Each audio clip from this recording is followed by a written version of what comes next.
Halo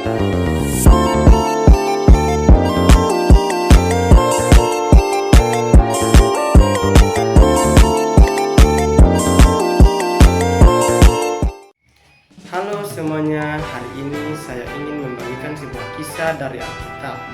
Kisah ini terlihat sederhana tapi mengandung makna yang dalam dan pelajaran yang penting bagi hidup kita.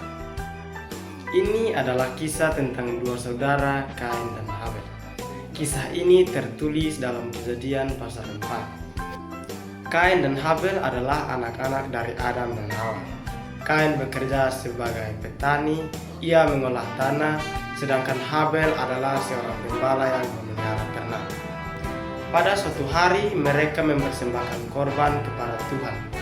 Kain mempersembahkan hasil dari panennya, sementara Habel mempersembahkan anak sulung dari ternaknya, domba yang terbaik. Tuhan berkenan kepada persembahan Habel, tetapi persembahan Kain tidak diterima. Mengapa? Karena Tuhan tidak hanya melihat apa yang kita bawa, tetapi juga melihat hati kita. Habel memberikan dengan hati yang tulus, dengan kasih dan hormat kepada Tuhan. Sedangkan Kain mungkin hanya memberi karena kewajiban, tanpa hati, tanpa penghormatan. Dan ketika persembahannya ditolak, Kain menjadi sangat marah. Wajahnya muram, hatinya panas karena iri dan kecewa. Namun Tuhan tidak tinggal diam. Dengan kasih-Nya, Tuhan menegur Kain dan memberi peringatan. Mengapa engkau marah? Jika engkau berbuat baik, engkau akan diterima. Tetapi jika tidak, dosa sudah mengintip di depan pintu. Ia sangat menggoda engkau, tetapi engkau harus berkuasa atasnya. Sayangnya, Kain tidak mendengarkan. Ia membiarkan iri hati dan kemarahan menguasai dirinya. Ia mengajak Habel ke ladang dan di sanalah Kain membunuh adiknya sendiri. Itulah pembunuhan pertama dalam sejarah manusia, bukan karena perang atau uang, tetapi karena hati yang tidak dijaga. Lalu Tuhan bertanya, "Di mana Habel adikmu?" Kain menjawab dengan dingin, "Aku tidak tahu, apakah aku penjaga adikku?" Tuhan kemudian menghukum Kain.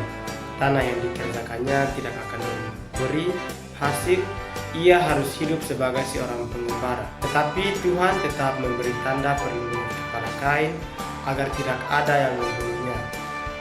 Dari kisah ini ada beberapa hal yang bisa kita renungkan. Tuhan melihat hati kita, bukan hanya apa yang tampak di luar. Iri hati dan amarah yang tidak dikendalikan bisa menghancurkan diri kita dan orang-orang di sekitar kita. Dan yang luar biasa, Tuhan itu adil, tetapi Ia juga penuh kasih. Dia memberi kesempatan kedua. Sekarang coba bayangkan ini, ada dua anak kecil, yang satu memberikan hadiah ulang tahun untuk mamanya, dibungkus rapi, dibeli dari uang jajannya sendiri. Yang satu lagi asal memberi mainan rusak tanpa peduli. Mana yang lebih menyentuh hati sang mama? Tentu yang memberi dengan cinta dan ketulusan. Sama seperti itu, Tuhan tidak tertarik pada seberapa besar pemberian kita, melainkan pada ketulusan hati kita. Mari kita renungkan bersama, apakah selama ini kita memberi kepada Tuhan dengan hati atau asal-asalan? Apakah kita pernah menyimpan diri terhadap orang lain? Ketika Tuhan menegur kita, apakah kita bersedia untuk mendengarkan? Mari kita jaga hati kita, jangan seperti Kain yang membiarkan dosa menguasainya, tapi jadilah seperti Habel yang hidupnya berkenan di hadapan Tuhan. Terima kasih sudah menonton. Jika kisah ini memberkati kamu, jangan ragu untuk membagikannya. Tuhan Yesus memberkati kita semua. Shalom.